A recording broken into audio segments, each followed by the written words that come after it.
What is up guys, and welcome back to the channel. In today's video I'm doing another Beatmakers album review and a kind of everything I learned from this album. In this particular video I'm doing Raz G's Baker's Dozen. Now these Baker's Dozen albums are a goldmine for beatmaking techniques. I'm going to extract as much as I can from this one and share it with you guys so that you can improve your beats and that so I can improve mine as well. So this isn't the first in this series. Thank you for the support with the previous ones I've done of these. I appreciate this is a brand new side to the channel and it's a lot different to my usual content, but those of you that have checked these out seem to really enjoy them, so here we are with another one here. If you want to go and check out the old ones, by all means go and have a look at that playlist. There's some really interesting information in there about beat making techniques from Obliv and 1-2. So yeah, hoping to grow this a little bit more over the next couple of months, and here we are doing a brand new one, Raz G's Baker's Dozen. So let's get into the first track. The first track is called Cadmus and it sounds something like this. I've heard you bring it up in other interviews too, that you don't want people thinking you're a weirdo. Nothing to say. Okay, so in this track what he does a kind of introduction which lasts for about half the track and then it breaks into an actual beat. The first half uses quite a lot of industrial sounds which are really interesting to listen to, but when it breaks into the actual beat we can hear the techniques which kind of set the precedent for the rest of this album, I think. He uses kicks to really good effect here with a lot of sub and low frequencies on them to fill out that low end of the mix. I think that's a great technique if you're not too good at making bass lines. You can just get a really boomy kick with a lot of sub on it or a lot of low frequency, and that kind of fills out your low end. The other thing I liked about this track as well is towards the end there's a little rap foley that he puts into the loop and it just makes the beat a little bit more dynamic, introducing a new element like that. It's something different and it just keeps you interested, so I really like that technique as well. So all in all, kind of a mixed bag on this track. You got the introduction and the first beat at the same time. That's something that you don't usually see too often, but yeah, there's some stuff in there that definitely is worth thinking about. Okay, so the second track is Bizzle and Mike, and this one that sounds a little bit like this.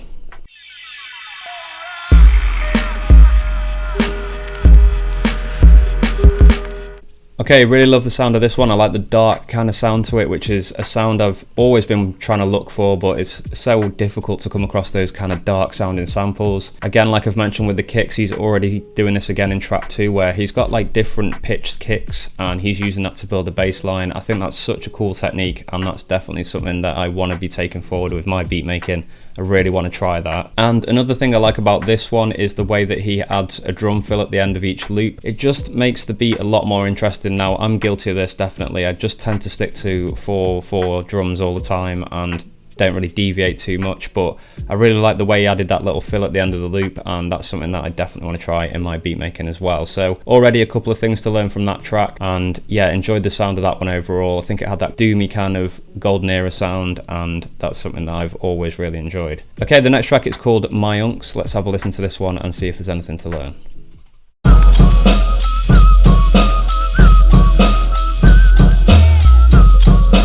Okay, again the sub in this one goes really hard. There's a lot of low end in this track, and if anyone has ever seen Kill Bill, you'll definitely be familiar with this kind of sample, this sort of whistling sample that he's used here. That features quite heavily in that film, so he sampled this really nicely, and again, there's a lot of work going on with the kicks in this album, and this is it in action again. He uses a lot of low end on those kicks just to drive the low end of the track down. And like I mentioned, a really heavy subline in this one, which adds so much texture to the track and really drives things along. So a nice little track, that one. And now I'm going to move on to the next one, which is Auntie Jackie. So let's see if there's any techniques we can take from this one.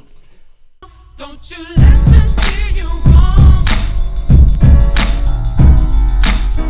Okay, so the first thing I think we can notice from that one is the size of the kick. It's unbelievably high in the mix and a great presence from the drums in this track. Check out the hi-hat that he uses. It's kind of like a really high-pitched, almost like the bell of a ride cymbal or maybe just the bell of a hi-hat. It's a very sort of specific sound and very high-pitched, and I think that works really well in this track. So overall, definitely the drums doing most of the work in this track. They're just so boomy but working so nicely, and then it's got kind of that classic piano sample moving along underneath, which works really well too. Okay, track 5 is My Grams, and I'm sure there'll be something else to learn from this one, so let's take a listen and see what's happening in this track.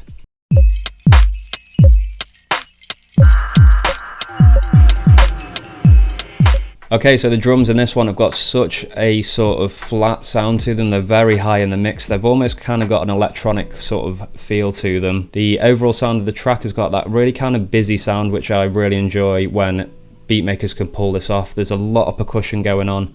You can hear various shakers and lots of different layers all working together really nicely. And I think that's a great technique to use. If you're struggling to fill out a beat, try layering some noise underneath it. It doesn't necessarily have to be crackle all the time, which I think is kind of a default for us lo-fi beat makers.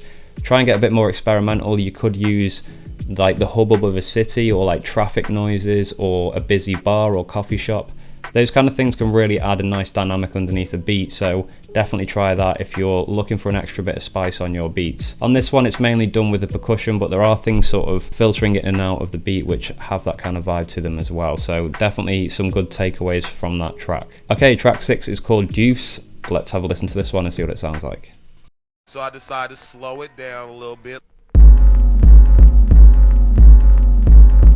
Okay, this is my favourite track so far. I just get certain beats which just hit me because of the sample and the way that everything hangs together, and this one certainly had that effect on me. So I really love the mellowness of the sample. The drums sound amazing again, and again we can hear him using that technique which he uses a lot, especially in the first 6 tracks, and I'm sure he's going to end up using it in the rest of the album too, where he's just using so much sub on his kicks and filling out that low end with those. So really enjoyed that track. Proper mellow vibes, which I really liked. Nice presence on the drums, which I really enjoyed as well. And all in all, that's been my favourite so far. Okay, the next track is Auntie Marguerite. Let's have a listen to this one. You just blow my mind, hella.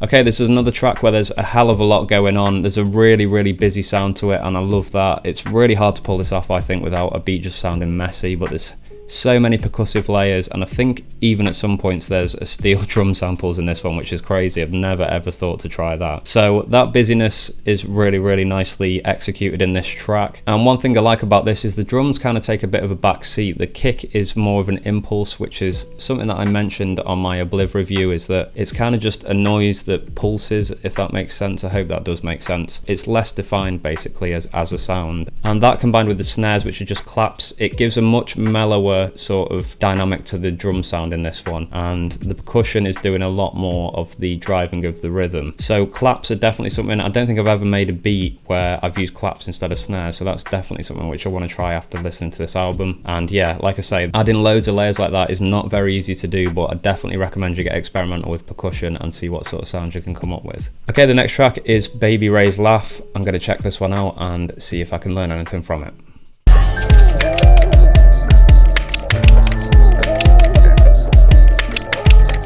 Okay, a very crazy vibe to this track. It almost has a kind of horror feel to it. I feel like something off a horror movie or something like that. The drums, the rhythm of them is crazy. Like, I've never thought of ever programming a drum of that sort of complex nature into an SP or into a sampler, so that is definitely somewhere where I need to push myself a lot more. And again, in this one, he's replaced the snares with a very sort of distinctive percussive sound, which I think works really well as well.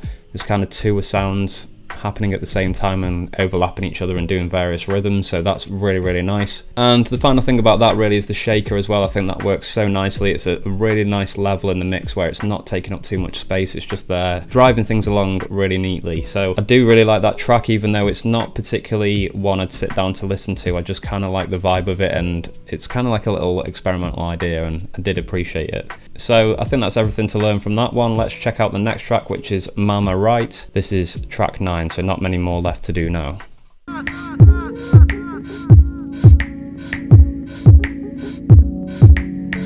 Okay, really, really like the vibe of this one. It's so mellow and it's got a very, very clean mix.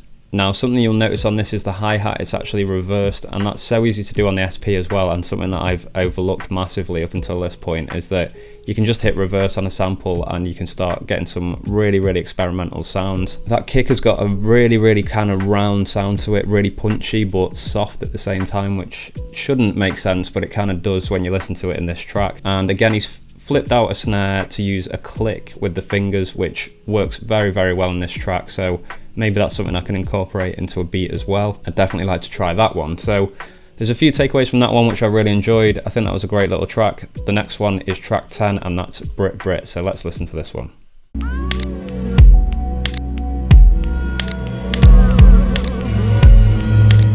Okay, a couple of things to notice about this one is that the snare that he used is just something that you just wouldn't think to use. It's got such an unusual sound to it, and if I had that in my collection, it would probably end up getting put in the recycle bin. I think that's one of the things about beat makers that you start to notice as you listen to more and more beat maker music, is that their sound selection is amazing, and some of the most random sounds can work for snares and hi-hats and that kind of thing. I tend to be quite traditional in the sounds that I pick. I always tend to go for a snare, a hi-hat and a kick, but I think from listening to this, I really need to start mixing things up a lot more. And I don't know if this makes sense, but this song really gave me kind of vibes of the Beatles, their experimental stuff, particularly the White Album and kind of Sgt. Pepper's. Those kind of swirling samples in the background, they give you quite an uneasy feeling, and I've definitely felt that before when listening to the White Album and, like I mentioned, Sgt. Pepper's as well. So a really interesting track, very experimental I think in terms of beat making, in terms of the samples used, and yeah, the drums just sound so nice in that one, even though they're, you know, not the traditional sounds that I mentioned just before. Okay, the next track is Hella Cousins. Let's check out this one, and there's only 3 more tracks to go now, so hopefully there's a few more takeaways. Let's see what's going on in this track.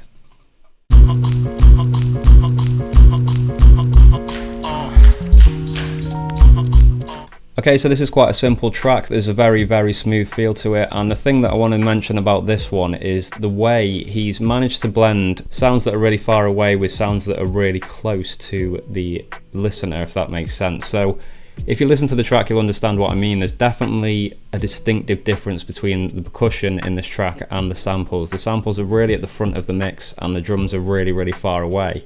Now there's so much space between them that personally I don't think that should work, but in this track it really does. There just doesn't seem to be anything between that space, but it adds a really kind of nice dimension to the track. It almost gives it a kind of 3D quality when you're listening to it, so I really, really like that about this track, and that is certainly something which I'd like to give a go. Could probably be achieved through quite a lot of reverb, but yeah, putting things really far back in the mix like that is definitely different to what you expect from a beat maker, and it just works really well in this track. Okay, the next track is King Douglas. Let's check this one out and see what it sounds like.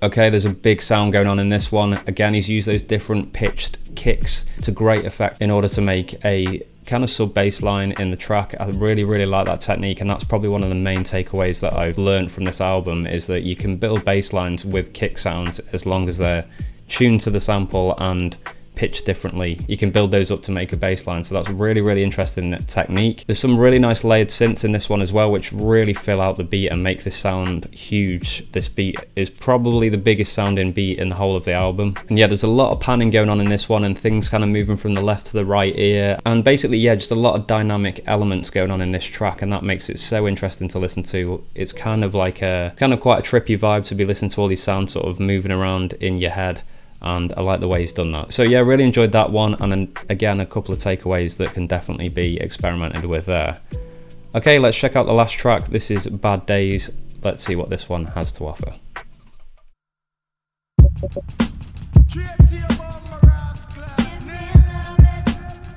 Okay, I think the main thing to take away from that is that that is one of the fattest bass lines in the album, and certainly that I've heard for a long time as well. The drums in this one have got such a close sound to them compared to the previous track, and they've got that really nice acoustic sound to them as well. I think they sound like they've definitely been cut out of drum samples or drum loops and then processed to make his own rhythm. And yeah, again, there's a lot of shuffle in that beat, which I really like. The combination of the hi-hat, the early snares and the kicks working really well together, and overall I think that kind of encapsulates everything that we've already heard in the track, so the techniques that I've already talked about are all kind of present here. There's lots of samples swirling around, there's the low end with the kicks, and all in all, yeah, it was a nice way to finish off the baker's dozen. So that is it for this one, guys. I hope you enjoyed my analysis. I hope you learned some things from this. I've certainly got a lot of takeaways from this album. I think using kicks as sub bass lines, tuned kicks, is a really interesting technique which I want to try. Layering more percussion is something that I've tried to push myself with previously, but this has been a good reminder, so I definitely need to get back on board with that. There's some of the tracks on this which sound so busy, but the whole thing hangs together so well. I think percussion can be used to great effect to really drive songs along when you don't want to do as much with the drums. Replacing snares with other sounds is definitely something I need to experiment more with, using claps and even finger clicks in this particular album. Really like the way that they were used, so that is something that I definitely want to take forward as well. The final thing is probably the reverse sounds as well. That's something I've never really messed around with, so I definitely want to try that. It's really easy to do on the SPs, so with access to the SPs, that's definitely something I will be trying. I really like the way he did that hi-hat on that one particular track and just reversed it and used it to really great effect, so that is something I want to try as well. If there's something you've learned from listening to this album, guys, I'd love to know. Leave a comment below and let me know. And if you could leave me some encouragement in the comment sections for these particular videos as well, that would be much appreciated. Those of you that seem to watch these seem to really enjoy them, so I'm going to keep churning them out, and hopefully they get more popular over time. I think there's loads of interesting things to learn from listening and analysing beat albums like this, so hopefully I've done the hard work for you, so you can just take the techniques and make your beats even better. I'll be back with more content very soon, guys. I hope you enjoyed this one. Please leave the thumbs up, and if you haven't subscribed, please hit that subscribe button as well. That would be great. Keep making beats, and I'll see you all again soon. Peace.